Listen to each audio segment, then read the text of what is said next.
कांकेर से, जहां पीढ़ापाल में 25 परिवारों की घर वापसी। जी हां, मूल धर्म में लौट रहे हैं 25 परिवारों के लोग और 8 से 10 परिवारों ने पहले बता दें कि धर्म बदला था और सर्व आदिवासी समाज ने इन्हें जागरूक किया।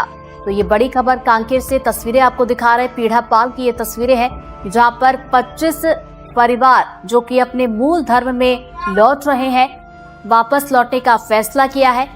छत्तीसगढ़ के आमाबाड़ा में एक धर्मांतरित व्यक्ति के शव को दफनाने को लेकर जो हिंसा हुई थी, इस बारे में हमने ये वाली पूरी डिटेल वीडियो बनाई थी।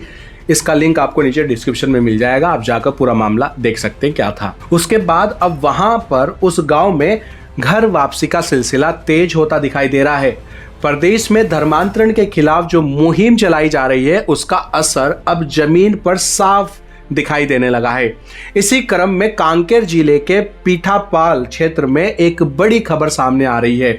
वहां 200 से ज्यादा ग्रामीणों ने क्रिश्चियन धर्म छोड़कर अपने मूल सनातन धर्म में घर वापसी कर ली है।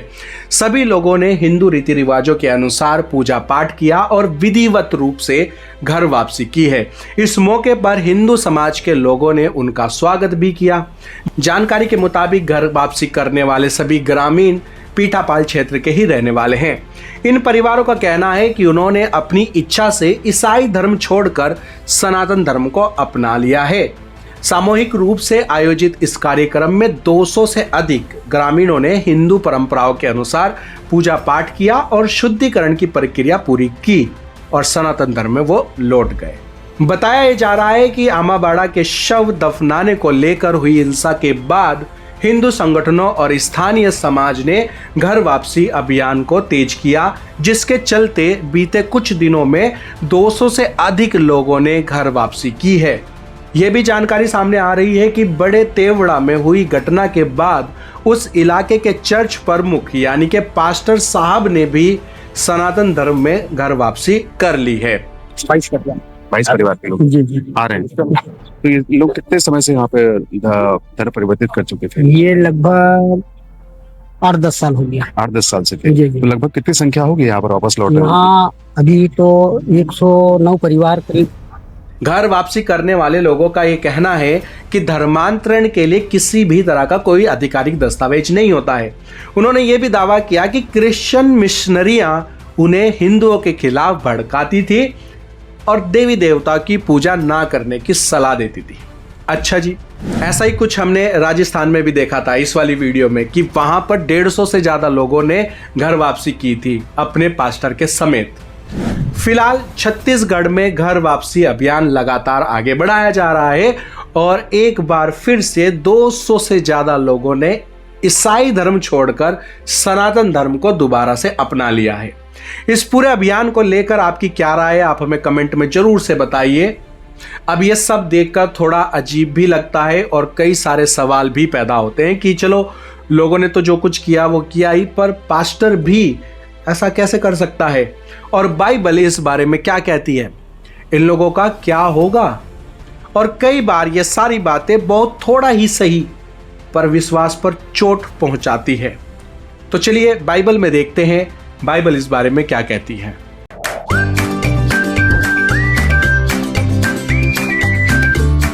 WTL जो कि एक इंडिपेंडेंट मसीह मीडिया है, जहां पर आप मसीह न्यूज, बाइबल सवाल जवाब और संडे सर्विस से जुड़ सकते हैं। और अगर आप हमारी इस इंडिपेंडेंट मसीह मीडिया को सपोर्ट करना चाहते हैं तो आप हमें ज्वाइन भी कर सकते हैं या डिस्क्रिप्शन में दिए गए नंबर पर गूगल पे भी कर सकते हैं।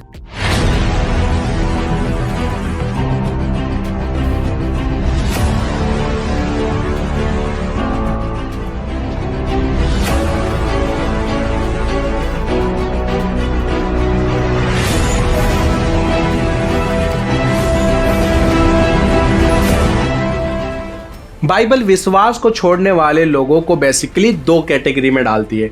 एक वो जो किसी दबाव या सताव में आकर विश्वास को छोड़ जाते हैं और दूसरे वो जो अपने स्वार्थ, अभिलाषा या लालच के कारण वापस फिर जाते हैं।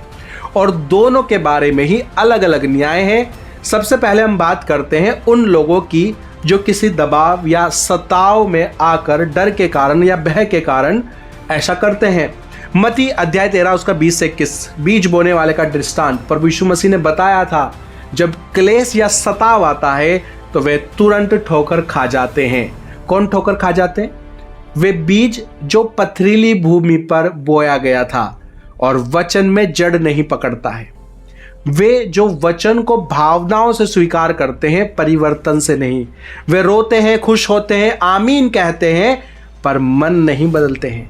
जीवन नहीं बदलता है। आनंद होता है उनको, पर पश्चाताप नहीं होता है।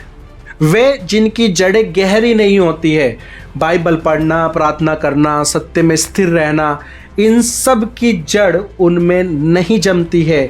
जब तक सब आसान होता है तब तक वे विश्वास में बने रहते हैं। और वे जो सच्चे मूल्यों को नहीं समझते, उन्होंने यीशु को पाया ही नहीं, बस आशीष, चंगाई, समाधान पाया। जब क्रूस आता है, कीमत चुकानी पड़ती है, तो वे पीछे हट जाते हैं। और वे जो सताव को असामान्य मानते हैं, जैसे ही लोग मजाक उड़ाते हैं, परिवार विरोध करता है, समाज दबाव डालता है, वे सोचते हैं अगर ये परमेश्वर से होता तो दर्द क्यों होता। और वे लोग जिनके लिए सुसमाचार सुविधा था, समर्पण नहीं था, यीशु उनके लिए उनकी समस्या सुलझाने वाला साधन था, उनके लिए सच्चा परमेश्वर नहीं था। और इन सब का रूट रीजन, जड़मट कारण होता है ये दूसरा सुसमाचार, द अनदर गॉस्पल। इस बारे में मैंने एक पूरी डिटेल वीडियो बनाई हुई है। आपको मेरी सलाह यह है कि इसको जरूर से देखना।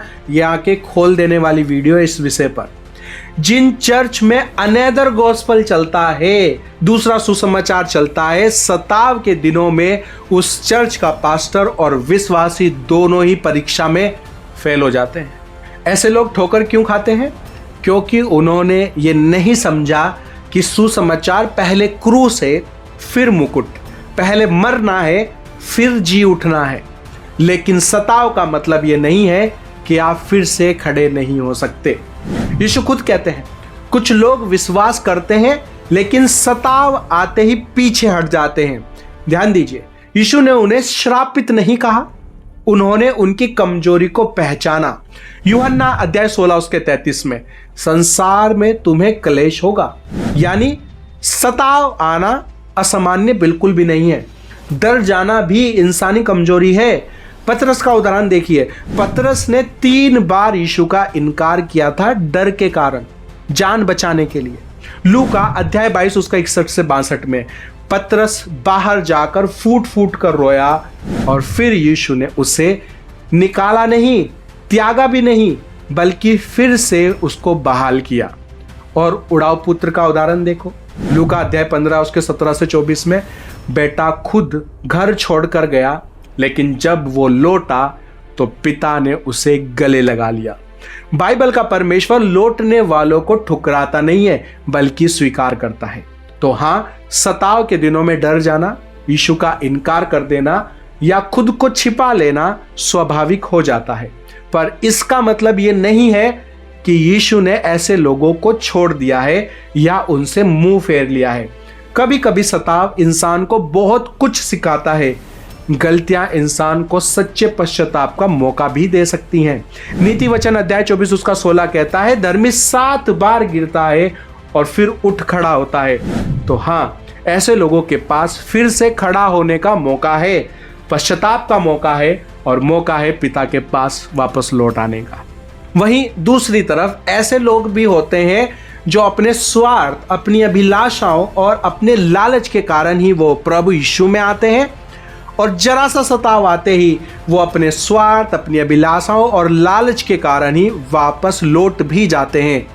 इनके बारे में बाइबल चेतावनी देती है। जो यीशु को लक्ष्य नहीं साधन बनाते हैं, स्वार्थ के लिए आते हैं और जैसे ही कीमत चुकानी पड़ती है चले जाते हैं। बाइबल उन्हें कैसे पहचानती है? रोमियो अध्याय 16 उसका 18, वे अपने पेट के दास होते हैं, क्योंकि ऐसे लोग हमारे प्रभु मसीह की सेवा नहीं करते पर अपने पेट की करते हैं और मीठी मीठी बातों से भोले लोगों को धोखा देते हैं। वे प्रभु की नहीं, अपनी जरूरतों और इच्छाओं और लालच की सेवा करते हैं। पहला तीमुथियुस अध्याय 6 उसके 5 में। ऐसे लोग अपने लाभ के लिए भक्ति करते हैं, जो भक्ति को लाभ का साधन समझते हैं। उनके लिए भक्ति एक फायदे का सौदा है और यीशु उनके लिए एक अवसर है, एक मौका है, और कलीसिया एक प्लेटफॉर्म है। यूहन्ना अध्याय 6 उसका 26 से 27 में यीशु ने कहा, तुम मुझे इसलिए नहीं ढूंढते कि चिन्ह देखते हो, पर इसलिए कि तुमने रोटियां खाई और तृप्त हुए। और फिर जरा सा आगे ही क्या होता है, इसके बाद उसके बहुत से चेले और लोग पीछे हट गए थे। यूहन्ना अध्याय 6 उसके 66 में जैसे ही सख्त शिक्षा आई, भीड़ की छटनी हो गई। याद है मत्ती अध्याय 13 उसके 22 में यीशु ने क्या बताया था, कांटों में जो बीज गिरा, इस संसार की चिंता और धन का धोखा वचन की शिक्षा को क्या करता है, दबा देता है। लालच से घुटा हुआ विश्वास ऐसा ही होता है। लालच भी एक ठोकर ही है। यहां पर सताव नहीं, स्वार्थ कारण है। ऐसे लालची विश्वासियों के लिए इब्रानियों अध्याय 10 उसके 38 से 39 में एक खतरनाक चेतावनी लिखी है, और मेरा धर्मी जन विश्वास से जीवित रहेगा, और यदि वह पीछे हट जाए तो मेरा मन उससे प्रसन्न ना होगा। पर हम हटने वाले नहीं कि नाश हो जाएं, पर विश्वास करने वाले हैं कि प्राणों को बचाएं। यहां लिखा है, स्वार्थ और लालच से पीछे हटना परमेश्वर को अप्रसन्न कर सकता है। और इब्रानियों अध्याय 10 उसके 26 में लिखा है, क्योंकि सत्य की पहचान प्राप्त करने के बाद यदि हम जानबूझकर पाप करते हैं तो पाप के लिए फिर कोई बलिदान बाकी नहीं रहता। और आगे इसके 27 में लिखा है, पर केवल एक भयानक न्याय की बाट जोना है। यहां पीछे हटना मतलब भावनात्मक गिरावट नहीं है, डर या सताव से नहीं है, बल्कि सच जानने के बाद अपने किसी फायदे के लिए मसीह को रिजेक्ट करना है। यानी ये कहना, मुझे अब यीशु मसीह नहीं चाहिए, मेरे लिए और बहुत कुछ बाकी है, मैं देख लूंगा, सब एक ही है, सब बराबर है, सबका मालिक एक ही है, रास्ते अलग अलग है बस, पर मंजिल सबकी एक ही है। ऐसों पर दंड की आज्ञा है। पर इसका अर्थ यह नहीं है कि परमेश्वर निर्दयी है, बल्कि यह है कि सत्य को जानकर जानबूझकर उसे ठुकराना एक बहुत गंभीर बात है। और फिर दंड की आज्ञा उन पर आ चुकी है, क्योंकि उन्होंने मीडिएटर, मध्यस्थता करने वाले प्रभु यीशु को हटा दिया है। ऐसों के लिए फिर कोई और बलिदान बाकी नहीं रह जाता है। अब अगर आप ऐसे किसी सताव या लालच से गुजर रहे हैं तो सत्य को समझें और उसको ग्रहण करें। सत्य ही आपको आजाद कर सकता है। या कभी आप फ्यूचर में इस तरह की सिचुएशन में पड़ जाओ तो याद रखना आपके पास क्या रास्ता है और आपको क्या चुनना चाहिए, क्योंकि ये जो भी आप अभी देख रहे हैं ये तो बस शुरुआत मात्र है। आगे का रास्ता और भी कठिन है। यीशु के दोबारा आगमन से पहले और सताव हैं और धोखे हैं, और फिर फाइनल धोखा है वो द एंटीक्राइस्ट, जो चुने हुए पास्टरों को भी भरमा देगा और बिना उसकी छाप 6 की छाप लिए विश्वासियों को रोटी पानी भी नहीं दिया जाएगा। तब असल परीक्षा आएगी। क्या उस समय आप यीशु का इनकार करोगे और राशन पानी लेने के लिए 6 की छाप ले लोगे? जब आपका पास्टर खुद ही कहेगा कि ले लो ये छाप, ये कोई 6 की छाप नहीं है, ये तो बाइबल में लिखा है जो कैसर का है वो कैसर को दो, तो ये तो सरकार का नियम है, ले लो, कोई बात नहीं है, तो क्या आप ले लेंगे? हमें कमेंट में जरूर से बताना। अगर आप उस द एंटीक्राइस्ट के बारे में बिल्कुल भी नहीं जानते हैं तो ये वाली प्लेलिस्ट है, ये प्लेलिस्ट आपको जरूर से देखनी चाहिए। इनका लिंक नीचे डिस्क्रिप्शन में आपको मिल जाएगा।